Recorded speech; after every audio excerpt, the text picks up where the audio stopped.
గత కొన్నేళ్లుగా రష్యా కార్మికుల కొరత తీర్చుకునేందుకు సెంట్రల్ ఏషియా దేశాలపై ఆధారపడుతోంది.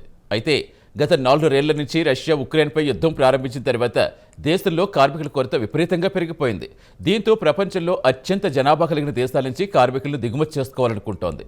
ఈ దశాబ్దం చివరి నాటికి రష్యాకు సుమారుగా 1,10,00,000 మంది కార్మికులు కావాల్సి ఉంటుంది. ఇక దేశ ఆర్థిక వ్యవస్థ చక్కదిద్దుకోవాలంటే దేశంలో కార్మికుల కొరత తీవ్రరూపం దాల్చింది. దీంతో రష్యా ప్రెసిడెంట్ పుతిన్ యుద్ధ ప్రాతిపదికన విదేశాల నుంచి కార్మికులను దిగుమతి చేసుకునే ఆలోచనలో ఉన్నారు. ప్రధానంగా ఇండియా, శ్రీలంకపై ఫోకస్ పెట్టారని చెబుతున్నారు. వివరాలేంటో చూద్దాం.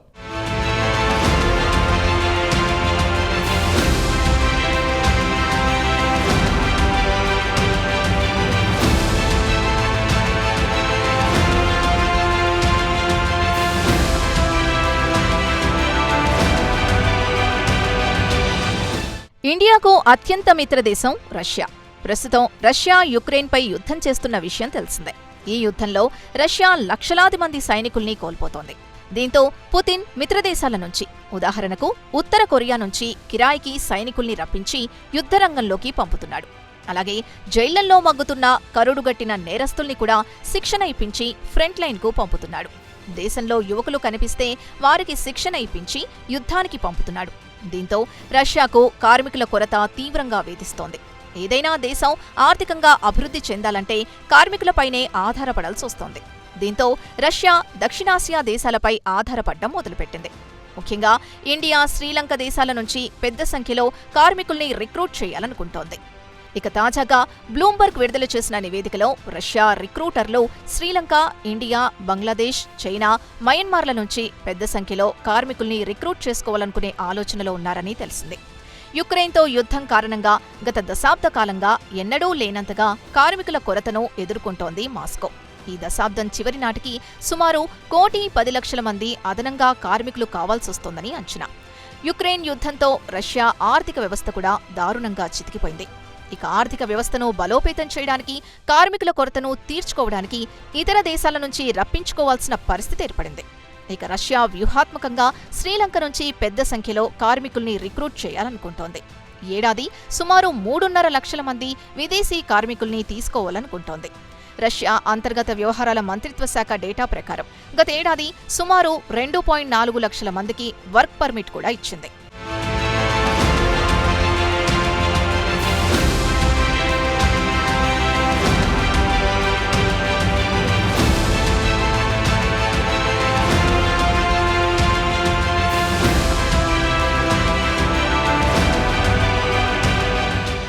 దీంతో పాటు ఇండియా కూడా పెద్ద సంఖ్యలో కార్మికుల్ని రష్యాకు పంపించింది.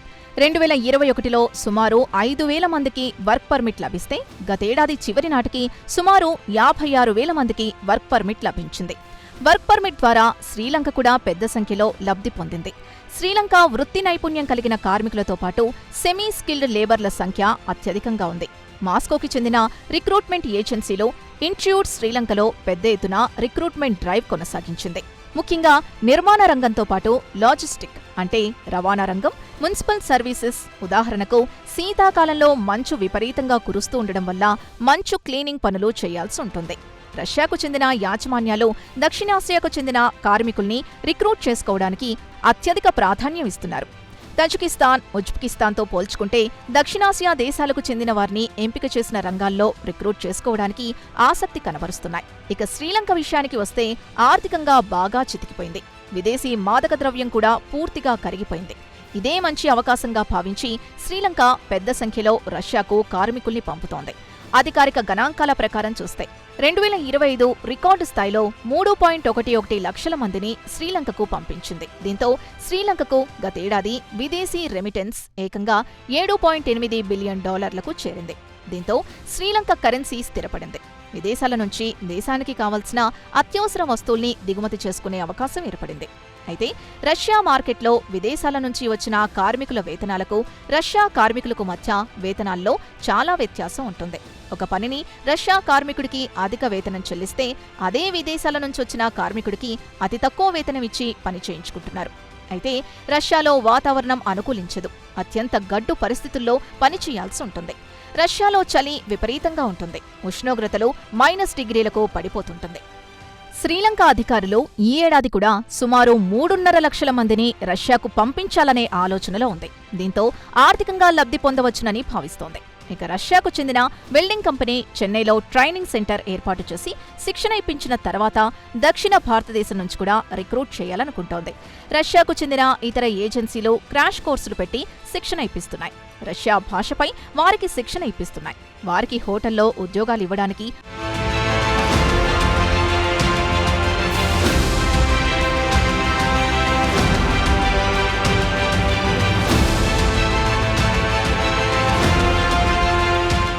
అలాగే నిర్మాణ రంగంలో పనిచేసేవారు మేనేజర్లలో రష్యా మాట్లాడాల్సి వస్తుంది కాబట్టి వారికి రష్యా భాషపై శిక్షణ ఇస్తోంది.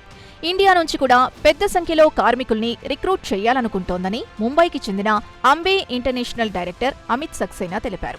3 నెలల క్రితం అంబే ఇంటర్నేషనల్ భారతీయ కార్మికుల్ని రిక్రూట్ చేయడం మొదలుపెట్టింది. అయితే కేవలం మాస్కో రీజియన్కు మాత్రమే రిక్రూట్ చేసుకుంటున్నట్టు తెలిపింది.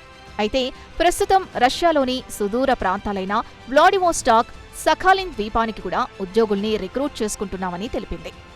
ఇక పుతిన్ యుక్రెయిన్తో యుద్ధం మొదలుపెట్టినప్పటి నుంచి దేశంలోని అన్ని రంగాల్లో కార్మికుల కొరత తీవ్ర రూపం దాల్చింది. యుద్ధంతో ఒకవైపు ఆర్థిక వ్యవస్థ దెబ్బతింది, మరోవైపు నిర్బంధ మిలిటరీ శిక్షణ తీసుకుని యుద్ధరంగంలో పాల్గొనాలనేసరికి సుమారు 5 నుంచి 8 లక్షల మంది రష్యా పౌరులు ఇతర దేశాలకు పారిపోయారు. రష్యాకు చెందిన అతిపెద్ద మైనింగ్ కంపెనీ ఉద్యోగులకు అత్యధిక వేతనాలు ఆఫర్ చేస్తోంది. సైబీరియాలో సుమారు 10,000 మంది ఉద్యోగుల కొరతను ఎదుర్కొంటోంది. ప్రస్తుతం ఉన్న ఉద్యోగుల్లో సుమారు 10% కొరతను ఎదుర్కొంటోంది. ఎంఎంసీ నోర్కెల్స్ నికెల్ పీజీఎస్సీ కంపెనీకి ఇప్పటికీ వేలాది మంది కార్మికులు కావాల్సింది. ఇక మైనింగ్ రంగంలో పనిచేయడానికి నైపుణ్యం కలిగిన కార్మికుల కొరత తీవ్రంగా ఉందని కంపెనీ అధికార ప్రతినిధి చెప్పారు. అలాగే జీఎన్సీ షిప్పింగ్ కార్పొరేషన్ ఎక్స్పార్ట్స్ కూడా ఇటు మిలిటరీతో పాటు సివిలియన్ నౌకల్ని నిర్మిస్తోంది. సుమారు 1,500 నుంచి 2,000 మంది కార్మికుల కొరతను ఎదుర్కొంటోందని కంపెనీ సీఈఓ తెలిపారు. అతి తక్కువ కార్మికులతో పనులు చేయించుకోవాల్సొస్తోందని వాపోయారు. ఆసియా దేశాల నుంచి ఉద్యోగుల్ని రిక్రూట్ చేసుకోవడం కంపెనీ యాజమాన్యాలకు చాలా చౌక. ఎందుకంటే రష్యా కార్మికులతో పోల్చుకుంటే వీరి వేతనాలు దాదాపు 25% తక్కువగా ఉంటాయి.